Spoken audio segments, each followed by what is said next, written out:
Let me ask you something, right? If you started the AZ-900 exam right now, would you actually pass? Not after another course, not after another week of revision, right now. Because here's the truth about the AZ-900. Most people don't fail because Azure is too difficult. They actually fail because they study it the wrong way. Try to memorize every Azure service.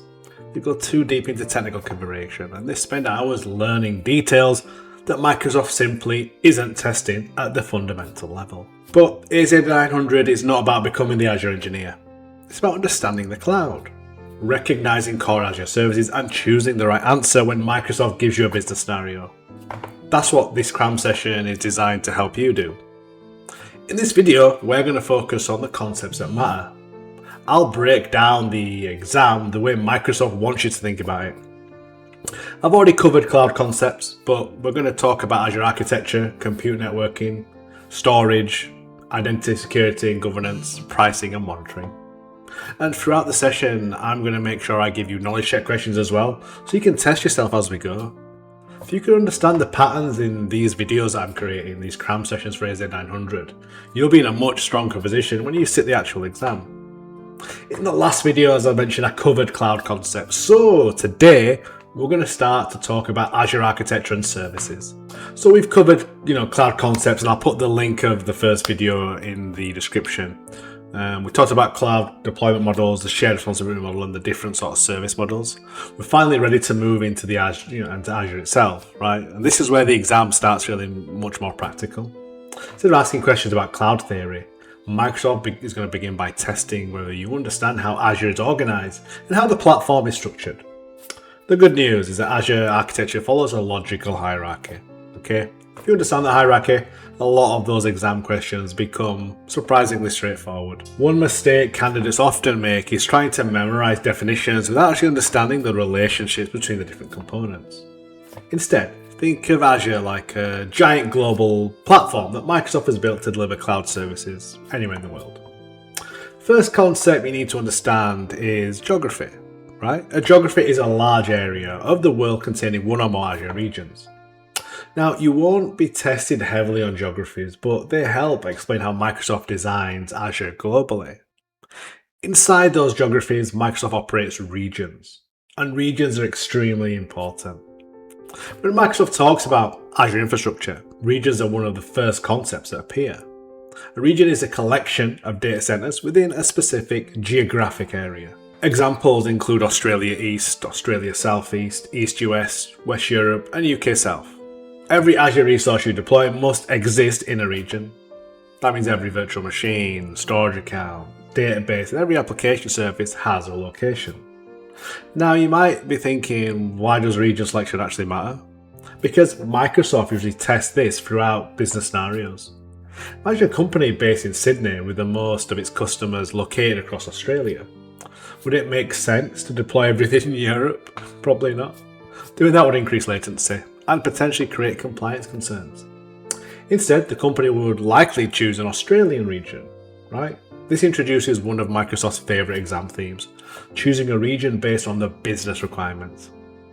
When selecting a region, organisations often consider three things: performance, compliance, and availability. Performance is about proximity to users. Generally speaking, the closer resources are to users, the lower the network latency, right? Compliance relates to legal, regulatory, or organisational requirements about where data can be stored. And availability focuses on ensuring that services remain operational even if issues occur. And this leads directly to another important exam topic: region pairs.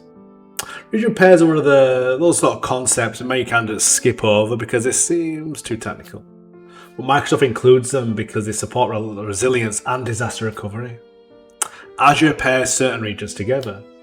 If one region experiences a major outage, organisations can use the paired region to help maintain operations and recover services.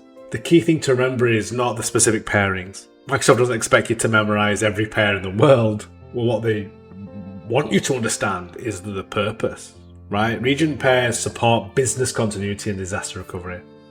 Whenever a question discusses sort of regional resilience or recovering from major regional failures, regional pairs may be relevant. Let's do a knowledge check. So a company wants to design a solution that can recover from regional outage. Which Azure concept is specifically designed to assist with this requirement? The answer is regional pairs. Notice Microsoft isn't asking you to memorize locations. They're testing whether you understand the business purpose. Now let's go one level deeper, right? Inside some Azure regions, Microsoft provides availability zones. Availability zones are another heavily tested concept. Candidates often confuse availability zones and regions because both relate to resiliency. The difference is scope, right? Regions are geographically separate locations. Availability zones are physically separate data center locations within the same region. That's a critical distinction. Think about the region as being a city, right? Availability zones are separate data center facilities inside that city. If one data center experiences an issue, resources deployed across multiple zones can continue operating. And this is where Microsoft often tries to catch candidates with wording. If the question talks about protection from a data center failure, think about availability zones. If the question talks about protection from a regional outage, think regional pairs. Those two concepts appear repeatedly throughout Azure training. Do another knowledge check. Okay, a company wants its application to remain available if one data center is in the region fails. Should it use region pairs or availability zones? The answer is availability zones, right? The failure occurs at the data center level, not the region level. Understanding that distinction can save you easy marks. Now, let's move away from the thought of physical infrastructure for a moment. I want to talk a little bit about Azure resources and how they're organized. This is where we encounter resource group, subscriptions, and management groups, so more governance. The easiest way to understand Azure organization is to imagine you're managing thousands of cloud resources. Virtual machines, databases, storage accounts, web apps, networks, security tools, that sort of thing, monitoring solutions, right? If all those resources existed in one giant list, administration would quickly become a bit of a nightmare, right? That's why Azure provides organizational structures. The first and most important of these is the resource group. Okay, every resource belongs to a resource group. Always. There are very few concepts in AZ-900 where the word always actually applies, but this is actually one of them. Think of a resource group as a logical container. Okay, it doesn't necessarily define where resources exist physically. Instead, it helps organize and manage them.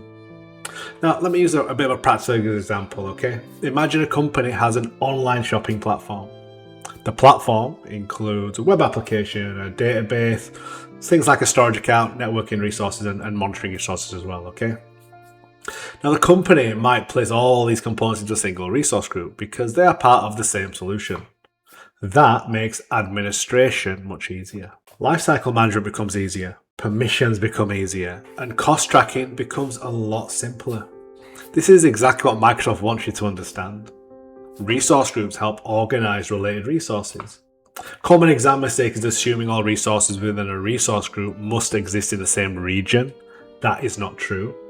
Resources can exist in different regions while remaining inside the same resource group.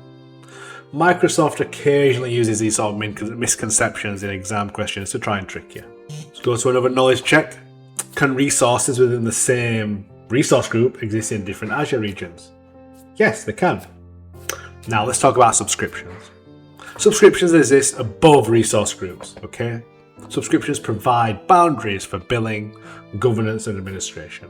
A simple way to think about subscription is an account level container. Many organizations use multiple subscriptions as well, right? So why did they do this? Because they may want separate billing, separate business units, separate environments, separate governance controls. Let me give you another example, right? An organization might maintain a production subscription, a development subscription, a testing subscription. This creates logical separation while still allowing Azure resources to be managed centrally. Then above the subscriptions, we have the management groups. Management groups become useful when organizations have many subscriptions, right? Imagine a global enterprise operating dozens or even hundreds of Azure subscriptions. Applying policies individually would become difficult. Management groups solves that problem, right? Because they allow organizations to apply governance and policy controls across multiple subscriptions simultaneously. Whenever Microsoft describes governance at scale, management groups should be immediately come to your mind. Okay, let's continue doing a bit of a knowledge check. A multinational company wants to enforce governance policies across dozens of Azure subscriptions. Which Azure features should be used? The answer is management groups. Okay. Again, focus on the business problem. Microsoft's talking about governance across multiple subscriptions, management groups, usually the right answer. Right, now that we understand Azure Architecture and organization, it's time to actually move into the services themselves. And this is where many candidates start expecting a long list of technical content. The good news, you don't need to become an expert in every Azure service. You simply need to recognize when a service could be used. So, let's start with compute. Compute is one of the largest categories in Azure. Whenever organizations need processing power, computation, application hosting, or maybe server resources, they're using compute services. The exam frequently tests whether you can identify the right compute service for a particular scenario. Let's start with the most familiar service, right? Azure Virtual Machines, or VMs. Right? These are often the easiest Azure resource to understand because they existed long before cloud computing became very popular. A VM behaves like a traditional server. Right? It has an operating system, it has memory, it has CPU resources, and it can run applications, it can host workloads, stuff like that. The difference is that it exists in Azure instead of a physical server in your office. VMs provide maximum flexibility, and because they provide that maximum flexibility, they also require more administration. This connects directly back to the sort of shared responsibility model we discussed in the last video. With a VM, the customer still manages the OS, the operating system. They still manage updates, still manage applications, they still manage those configurations as well. Whereas Microsoft manages that underlying physical platform. Now here's where the exam questions become a bit more interesting. Whenever Microsoft describes a company wanting maximum control or migrating existing server workloads with minimal modification, virtual machines are frequently the answer. Think about a company running a legacy application that only works on Windows servers. Moving that workload into an Azure virtual machine allows the company to keep and gain cloud benefits as well while maintaining compatibility. That makes virtual machines extremely important in migration scenarios. But they aren't the only compute option. Microsoft also wants candidates to understand Azure App Service. And this is where platform as a service starts appearing. Remember in the last video we talked about PaaS? Azure App Service is one of the best examples, right? Instead of managing servers, developers simply deploy applications. Microsoft handles much of the infrastructure management. This means developers can spend more time building applications and less time maintaining environments. The exam frequently uses phrases like host a web application or deploy code, minimize infrastructure management. Whenever you see these sorts of requirements, Azure App Service should be high on your list. Now, let's make things slightly more interesting, okay? Suppose a company doesn't want servers at all, right? Suppose they only want code to execute when something happens. Maybe a file gets uploaded. Maybe an API request arrives. Maybe a message appears in a queue. In these cases, Azure Functions may be the best solution. Azure Functions is what we call a serverless service, right? Serverless is another term candidates sometimes misunderstand. Serverless doesn't mean servers magically disappear. It means Microsoft manages them. The customer doesn't think about server management. They focus on code and business logic. When Microsoft describes event-driven execution, automatic scaling, and minimal infrastructure management, functions are often the right answer. Okay, another knowledge check now. A company wants code to run automatically whenever a file is added to storage. The company does not want to manage servers. Which Azure service best fits this requirement? The answer is Azure Functions, right? Notice the pattern. Virtual machines equal maximum control. App service equals application hosting with less management. Functions equals event-driven serverless execution.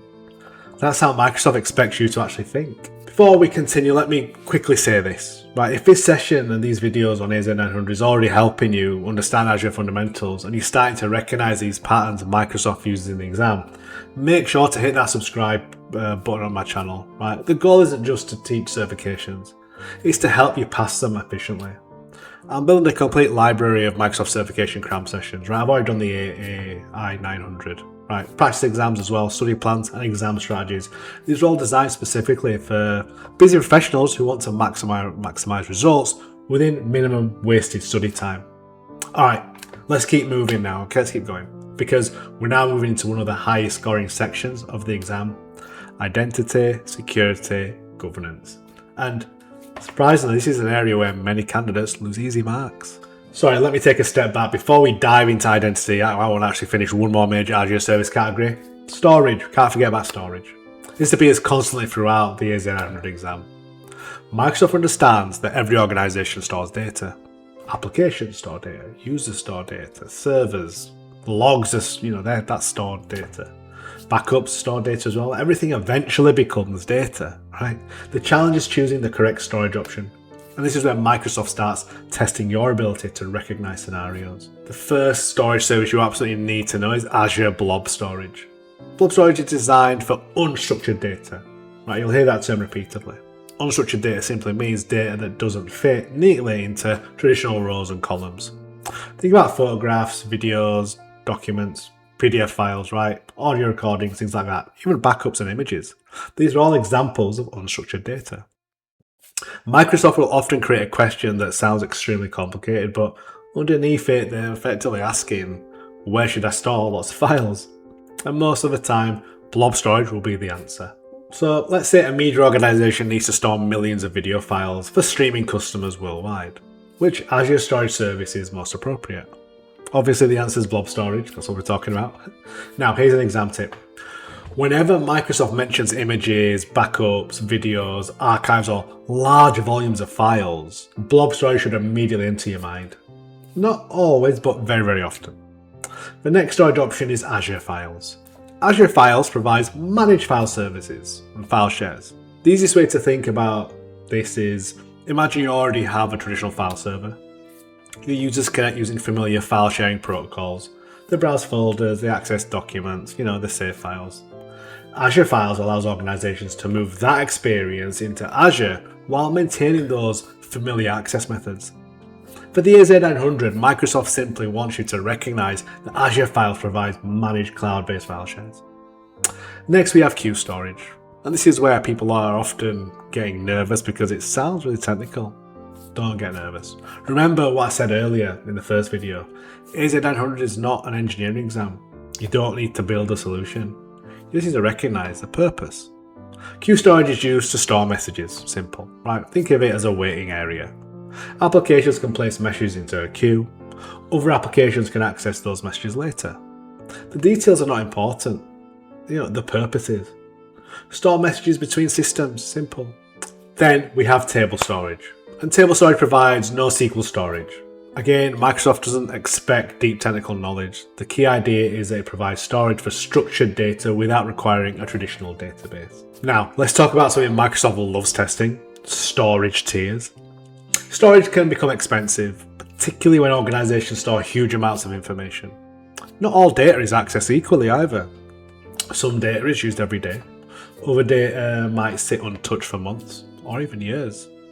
This is why Azure provides these sort of storage tiers. The hot tier is designed for data access frequently. The cool tier is designed for data access less often, but still needed occasionally. And the archive tier is designed for data that is rarely accessed. A useful memory trick is to imagine your own house, right? Items used every day, they stay nearby. Items used sometimes go into the cupboard. And items that maybe every few years end up in the garage or the loft. That's essentially how Azure storage tiers work. Okay, it's a good time for a knowledge check. So, a company must retain compliance records for 7 years but rarely accesses them. Which storage tier is likely to be the most cost effective? The archive tier. Notice how Microsoft often asks these questions from a business perspective. They're not testing technical implementation here, they're testing decision making. Okay, now let's look at storage redundancy because this is another favourite AZ-900 topic. Imagine you only stored one copy of your data. What happens if that storage device fails? You lose everything, right? That's why redundancy exists. Redundancy means maintaining additional copies of data to improve resiliency. You'll encounter terms such as locally redundant storage, zone redundant storage, and geo-redundant storage. AZ-900 level, you don't need to memorize the detailed sort of architecture, especially the diagrams, just understand the trend. As redundancy increases, resiliency increases, right? More copies generally mean greater protection. But greater protection often means greater cost as well. And that's another exam pattern. Microsoft frequently presents trade-offs between cost and resiliency. Right, now we arrive at one of the most important sections of the entire exam, identity. Cloud computing has taught the industry one thing, it's this: perimeter security is no longer enough. Years ago, organizations protected networks. Today, organizations must protect identities. The reason's simple: people connect from everywhere. Home offices, branch offices, mobile devices, even airports, right? Customer sites, loads of remote locations. Identity has effectively become the new security perimeter. And at the center of Microsoft's identity strategy sits Microsoft Entra ID. You might still hear people call it Azure Active Directory. That's because Azure Active Directory was its previous name. In AZ-900, Microsoft Entra ID is one of the most important services to understand. What does Entra ID do? At a high level, it manages identities, users, groups, applications, authentication, authorization, access management. Right, everything starts with identity. So now let's deal with one of the most sort of tested concepts in straight away: authentication versus authorization. Candidates always mix these up all the time. And authentication answers the question, who are you? Authorization answers the question, what are you allowed to do? Imagine coming to an airport, right? You show your passport, that proves who you are. That's authentication. Presenting the boarding pass that allows you to access a flight is authorization. And again, the exam frequently tests the distinction. Right, let's check this. A user enters a username and password. Azure validates the credentials. What process has occurred? The answer is authentication. Okay, Microsoft loves asking this because many candidates automatically choose authorization. Don't fall into that trap. Okay, authentication verifies identity. Authorization determines permissions. Now let's talk RBAC, or role-based access control. It's another favourite in the exam. RBAC allows organizations to grant permissions based on roles. Instead of assigning hundreds of permissions individually, administrators assign roles. Give me an example: reader, contributor, owner. The benefit is simplicity, scalability, and consistency. Whenever Microsoft describes assigning permissions using predefined roles, think RBAC. Not conditional access, not MFA, not Defender. RBAC. This distinction matters. Security is an area Microsoft wants candidates to recognize key concepts rather than become security specialists. The first concept is multi-factor authentication, or MFA. The basic idea is straightforward, right? Instead of relying on one factor such as password, users must provide additional verification. This dramatically improves security. Why? Because if an attacker steals a password, that alone is not enough to get them access. Okay, quick knowledge check. A user enters a password and approves a notification on their mobile device. What security control is being used? Multi-factor authentication. Very straightforward. Now let's discuss conditional access. This is where candidates start confusing concepts a little bit as well. Conditional access determines when and how users gain access. Think of it as an intelligent access control, right? Maybe users can access resources only from managed devices. Maybe access requires MFA when they're outside of the organization. Maybe access is blocked from specific locations. The important thing in the word conditional, right? That's what you need to remember. Access depends on conditions. When Microsoft describes policies based on factors such as location, risk level, or device compliance, conditional access should immediately come to mind. Now let's talk about zero trust. Right, if there's one security philosophy Microsoft mentions more than any other, it's zero trust. And the principle is simple: never trust, always verify. In the zero trust model, nothing should automatically be trusted simply because it exists inside a network. Verification occurs continuously. Identity matters. Device health matters as well, right? The risk involved matters. Access decisions are evaluated carefully. For AZ-900, don't overcomplicate zero trust. Just remember the phrase, never trust, always verify. That is enough. Finally, let's discuss Microsoft Defender for Cloud. Whenever the exam mentions security recommendations, security posture, vulnerability identification, security monitoring as well, Defender for Cloud should be one of the first things that comes to your mind. Microsoft wants you to recognize Defender for Cloud as a service that helps you improve and assess security across cloud environments. So we've covered again quite a bit of ground in this video, right? So this is the second part of my AZ-900 Cram session. Covered a lot of the services, especially the compute services. We've talked about storage services as well. You know, the different levels, the different types of storage. You know, blob, Azure files for structured data. Obviously, blob is for unstructured data. Talked about different security as well, like MFA, role-based access control, security posture, things like Defender for Cloud. Right. So all these things are important to understand how they, how they apply in business, because the questions you get asked will try to get you to answer the business relevance to these services. So don't get confused. Make sure you make some notes and sort of flashcards for these services, and you should just try and remember those. So as I said, this is the end of part 2. The final part of this AZ-900 Cram session is going to be all around the sort of compliance governance as well. We'll talk about how we can govern Azure, again, from a fundamental level as well. And we'll finish off by talking about some of the management services. Don't forget to hit subscribe so you do not miss any of my other content. Like I said, I've already done an AI-900 Cram session. I'll put the link in the description.